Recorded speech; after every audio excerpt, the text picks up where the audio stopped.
മലയാളികൾക്കെല്ലാവർക്കും ഒരുപാട് ഇഷ്ടപ്പെട്ട ഒരു നടിയാണ് ഷംന കാസിം. 2022 ദുബായ് വ്യവസായിയായ ഷാനി ആസിഫിനെ ഷംന വിവാഹം കഴിക്കുന്നത്. ഇവർക്ക് ഹംദാൻ എന്നൊരു മകനുമുണ്ട്. വിവാഹശേഷം പൂർണ്ണമായും ഷംന ദുബായിലായിരുന്നു താമസം. ഇപ്പോൾ സ്ഥിരതാമസവും അവിടെ തന്നെയാണ്. ഷൂട്ടിങ്ങിന്റെ ആവശ്യങ്ങൾക്ക് വേണ്ടി മാത്രമാണ് ഇടയ്ക്കെങ്കിലും താരം നാട്ടിലേക്ക് എത്താറുള്ളത്. ദുബായിൽ ഒരു ഡാൻസ് സ്കൂൾ ആരംഭിച്ച് ഒരുപാട് പേർക്ക് ഇപ്പോൾ ഡാൻസും പഠിപ്പിച്ച് വരികയാണ് ഷംന കാസിം. ദുബായിൽ തന്നെ സ്ഥിരതാമസമാക്കിയിട്ടുമുണ്ട്. സോഷ്യൽ മീഡിയയിൽ സജീവ സാന്നിധ്യമായ ഷംന തന്റെ വിശേഷങ്ങളൊക്കെ തന്നെയും പങ്കുവെക്കാറുണ്ട്. ഇപ്പോൾ ഇതാ പുത്തൻ വിശേഷ വാർത്ത ആരാധകരുമായി പങ്കുവെച്ചുകൊണ്ടാണ് താരം എത്തിയിരിക്കുന്നത്. രണ്ടാമതും ഒരു അമ്മയാവാൻ പോകുന്ന തയ്യാറെടുപ്പിലാണ് താരം. ഇതിന്റെ ബേബി ഷവർ ചിത്രങ്ങൾ തന്നെയാണ് സോഷ്യൽ മീഡിയ പേജുകളിലൂടെ താരം മണിക്കൂറുകൾക്ക് മുൻപ് പങ്കുവച്ചത്.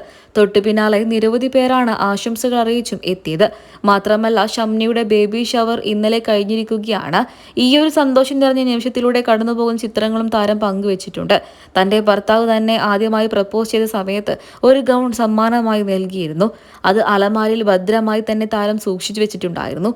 ഈ ഒരു ആഘോഷവേളയിൽ അതാണ് താൻ ധരിക്കാൻ ആഗ്രഹിക്കുന്നത് എന്നും കൂടെ പറഞ്ഞുകൊണ്ട് അതിന്റെ ചിത്രങ്ങളും സോഷ്യൽ മീഡിയ പേജുകളിലൂടെ ആരാധകരുമായി പങ്കുവച്ചിട്ടുണ്ട്. ആ വസ്ത്രമിട്ട് ഷംനയെ കണ്ടപ്പോൾ നല്ല ഭംഗിയുണ്ട് എന്ന് തന്നെയാണ് ഷംന കാസിമിന്റെ ആരാധകരെല്ലാവരും കമന്റ് ബോക്സിലൂടെ കമന്റായി രേഖപ്പെടുത്തിയത്. നിരവധി പേരാണ് താരത്തിന് ആശംസകൾ അറിയിച്ചും എത്തിയത്. ആരോഗ്യവും ആഫിയത്തുമുള്ള ഒരു കുഞ്ഞിനെ നിങ്ങൾക്ക് ലഭിക്കട്ടെ എന്ന് തന്നെയാണ് ആശംസകൾ അറിയിച്ചെത്തിയ ആരാധകരൊക്കെ തന്നെയും കമന്റ് ബോക്സിലൂടെ കുറിച്ചത്. ഷംന കാസിമിനെയും ഭർത്താവിനെയും നിങ്ങൾക്ക് ഇഷ്ടമാണോ? നിങ്ങളുടെ അഭിപ്രായങ്ങൾ കമന്റ് ബോക്സിലൂടെ പറയാൻ മറക്കരുത്.